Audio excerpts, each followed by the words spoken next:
A Vignette in CapCut Mobile free tutorial.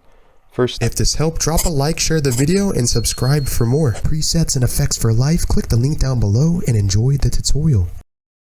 assuming you have your video clip, click on your video so it's selected and highlighted. Scroll to the right till you see Adjust. Scroll to the right, you see the second to last option, Vignette. Drag this to the left and it turns color white, and drag this to the right and it turns gray, or it turns color black, adds a more vignette. Click the check mark and this is what we have.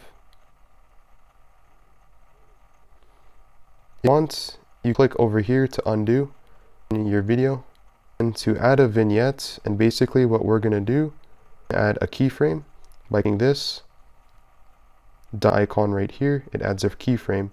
When we click on vignette, it's to basically fade in. We're going to have it 8. Click the check mark in our video, keyframe the video, go back, adjust, vignette, drag it to the left and click the check mark. This is how you can fade it in.